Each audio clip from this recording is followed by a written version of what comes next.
ঘনভোট এবং জুলাই সনদ ঘিরে রাজনীতিতে এক ধরনের উত্তেজনাকর পরিস্থিতি তৈরি হয়েছে। গতকাল নিশ্চয়ই বিএনপি মহাসচিব মির্জা ফখরুল ইসলাম আলমগীর এবং জামাতের নায়েবে আমির ডক্টর সৈয়দ আব্দুল্লাহ মোহাম্মদ তাহেরের বক্তব্য আপনারা শুনেছেন। ডক্টর তাহের যেটা বলেছেন যে কোনো হাঙ্কি পাঙ্কি চলবে না, সংসদ নির্বাচনের আগেই গণভোট দিতে হবে, জুলাই সনদ কার্যকর করতে হবে, প্রয়োজনে আঙ্গুল ব্যাকা করার হুঁশিয়ারিও তিনি দিয়েছেন। এবং জামাত এবং ইসলামপন্থী দলগুলো যেটা বলছে যে যদি অনতিবিলম্বে জুলাই সনদ কার্যকরের ব্যাপারে ঘোষণা দেওয়া না হয় তাহলে 11 তারিখ ঢাকায় তারা মহাসমাবেশ করবেন।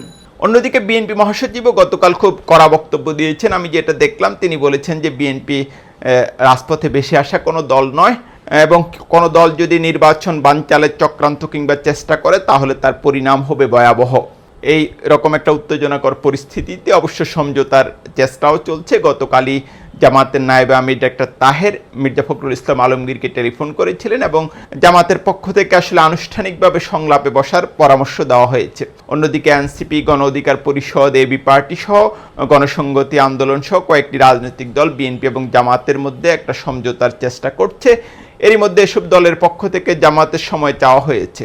গতরাতে বিএনপির একটা বিবৃতি আমি দেখলাম স্থায়ী কমিটির আলোচনা বা কিংবা সিদ্ধান্ত নিয়ে, সেখানে আসলে গণভোটের বিষয়টা সেভাবে উল্লেখ নেই এবং বিএনপি যেটা বলছে যে যেসব ব্যাপারে সমঝোতা হয়েছে সেসব ব্যাপারে যেন কার্যকর পদক্ষেপ নেওয়া হয়।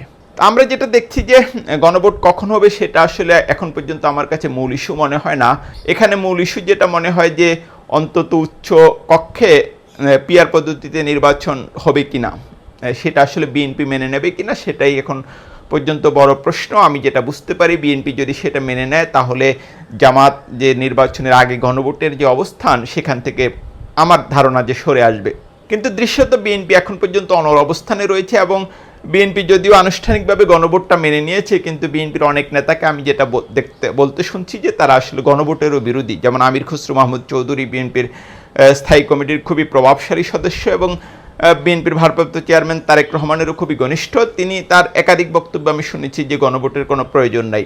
স্থায়ী কমিটির আরেক সদস্য জনাব মেজর আবু হাফিজউদ্দিন আহমেদ তিনিও বলেছেন যে এসব সংস্কার প্রস্তাবের কোনো দরকার নেই এবং বিএনপিপন্থী দু একজন সাংবাদিক নানা রকম আজগুবি কথাবার্তাও বলেছেন, বিশেষ করে ঐক্যমত্য কমিশনের খরচ নিয়ে যে ধরনের আজগুবি তথ্য বিএনপির পন্থী এক সাংবাদিককে বলতে শুনলাম সেটা আসলে খুবই দৃষ্টিকটু। তো যেটা দেখছি যে রাজনীতিতে এক ধরনের উত্তেজনাকর পরিস্থিতি বিরাজ করছে। অন্যদিকে 13ই নভেম্বর আওয়ামী লীগ সভানেত্রী পলাতক শেখ হাসিনার মামলার রায় ঘোষণার তারিখ নির্ধারণ হতে পারে, সেটা ঘিরেও এক ধরনের উত্তেজনা রয়েছে। আওয়ামী লীগ এর নেতাকর্মীরা সোশ্যাল মিডিয়াতে নানা রকম প্রচারণা চালাচ্ছেন।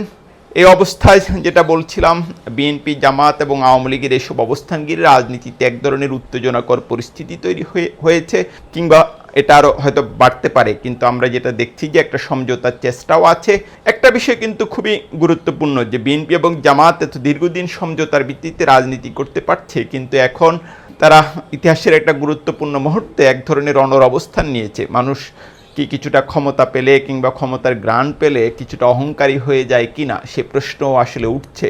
কিন্তু আমি মনে করি বিএনপি এবং জামাতের উচিত সমঝোতার পথে হাঁটা। অনলাইন অ্যাক্টিভিস্টরা দূর থেকে নানা রকম উত্তেজনাকর কথা বলবেন, নানা রকম উস্কানি দেবেন সব পক্ষেরই, কিন্তু রাজনীতি যারা করেন তাদেরকে পরিস্থিতি বুঝে, মানুষের মতামত বুঝে এবং সংকটের সমাধান করতে পারা একজন রাজনীতিবিদদের সবচেয়ে বড় গুণ।